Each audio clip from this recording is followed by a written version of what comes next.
29 जनवरी 2017 को मेरा एक ट्रेन एक्सीडेंट हुआ था। मैं दिल्ली से अलीगढ़ जा रहा था। तो पैसेंजर ट्रेन होती है सर, उसमें भीड़ काफ़ी ज़्यादा होती है। तो ज़्यादा भीड़ होने की वजह से मैं गेट पे ही था, तो भीड़ ज़्यादा थी, मेरा पैर फिसल गया और जब मैंने आंखें खोली तो मैं एम्स में था और जब तक मेरा ऑपरेशन हो चुका था। तो मुझे पता ही नहीं लगा कि कब हुआ, कैसे हुआ।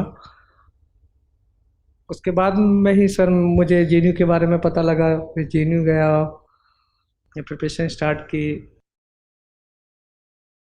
आप आपका जब मैंने पहली बार एक रील्स पे आपको देखा था मैंने इंस्टाग्राम पे, तो यही सब बना बना के डालते हैं। तो सर वो मुझे रील अभी भी याद है कि आप चेयर पे बैठे हुए और कहीं शो में थे आप, और वो रील्स था कि आपने बोला था, क्यों डरे कि जिंदगी में क्या होगा, कुछ नहीं होगा तो।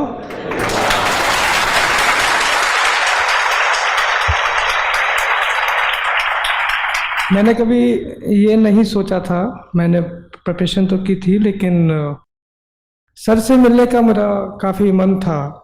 क्योंकि जिससे भी मैंने बात किया तो सबने बोला कि दृष्टि आईएएस है, विकास सर हैं, आपको एक बार मिलना चाहिए, गाइडेंस लेनी चाहिए। और मैंने एक बार मेल भी किया था, तो कुछ रेस्पॉन्स आया था, मुझे शायद रेस्पॉन्स ध्यान नहीं किया था। फिर मैंने यूट्यूब से ही सर आपको फॉलो करना स्टार्ट किया, आपके एथिक्स के लेक्चर जो भी हैं। तो समझने के लिए मैंने सर आपका हिंदी वाला भी देखा हुआ है, और जनरली मैंने हिंदी और इंग्लिश दोनों को मिक्स करके ही अपने नोट्स बनाए थे। और इंटरव्यू में जाने से 2 दिन पहले सर आपके एथिक्स के नोट्स भी मैंने रिवाइज किए थे। क्या बात। और उनसे सवाल भी बने थे, और शायद उन्हीं सवालों का जवाब है कि आज मैं यहाँ पे हूँ। मेरा सर 2018 में मैं जेएनयू आया हूँ मेरे एक्सीडेंट के बाद से। तो 18 में मेरा रशियन लैंग्वेज में सिलेक्शन हुआ था। मैं इंग्लिश ठीक से नहीं बोल पाता था उस समय पर। कौन बोल पाता है देश में? तो ऐसा क्या है, हिंदी बोलिए बढ़िया से। तो मुझे एक सर इंग्लिश के साथ साथ एक न्यू लैंग्वेज भी सीखना था, हाँ। Russian language. क्योंकि मेरा पूरा भविष्य सब कुछ उस भाषा पे टिका हुआ था, जिसको मैंने ज़िंदगी में पहली बार सुना था, और मुझे उसको लेकर चलना था। क्योंकि अगर रशियन लैंग्वेज को मैं नहीं सीख पाऊंगा तो मैं जेएनयू में नहीं रह पाऊंगा, और जेएनयू में नहीं रह पाऊंगा तो फिर कोई रास्ता ही हाँ। नहीं है मेरे लिए। तो मुझे रशियन लैंग्वेज सर मैंने पढ़ना शुरू किया, और फर्स्ट सेमेस्टर के बाद में सिलेबस भी थोड़ा हार्ड हुआ। अब आप समझते हैं रशियन ठीक से? यस सर, मैं तो पुतिन जी को समझाइए थोड़ा। और क्या सर्विस कौन से मिल रही है? आईएएस मिल रहा है? यस सर, मुझे प्रॉपर आईएएस प्रॉपर मिल आईएएस रहा मिल है। रहा है, बहुत।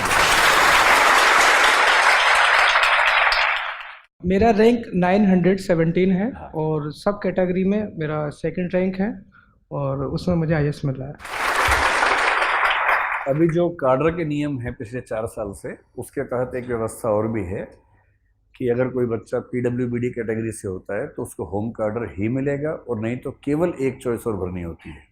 सरकार की जिम्मेदारी है कि होम कार्डर दे या नेक्स्ट जो दूसरी चॉइस है। बाकी लोगों को बहुत सारे कार्डर भरने होते हैं, लेकिन इस कैटेगरी में सिर्फ 2। तो आपका होम कार्डर कहाँ का है? सर मेरा होम कटर उत्तर प्रदेश है, तो और फिर मिल ही जाएगा उत्तर प्रदेश। सेकंड प्रेफरेंस मैंने झारखंड दिया हुआ है। झारखंड है, तो इनको 2 ही प्रेफरेंस हैं, तो उत्तर प्रदेश मान के चलिए कि वहीं मिल जाएगा। आप लोग के कोई सवाल हो, कोई कुछ ये तो पूछना चाहे सदमे में तो। है बेचारे। और ये तो अभी रो रहे थे कि सर हम जिंदगी बहुत अच्छी नहीं चल रही है, क्या करें। तो जब भी ऐसा लगे जीवन में कि जीवन हाथ से निकलता है, एंग्जाइटी हो, डिप्रेशन हो, तो हमेशा ध्यान रखना है कि आपसे बहुत बुरी स्थिति में लोग आपसे बहुत अच्छा कर रहे हैं। और अच्छी स्थिति में होने के बाद एंग्जाइटी डिप्रेशन में चले जाना, इसका मतलब हमने उन चीज़ों की कद्र नहीं की जो मिली हुई हैं, और जो नहीं मिला उस पर फोकस इतना ज़्यादा कर लिया जितना करने की ज़रूरत नहीं थी।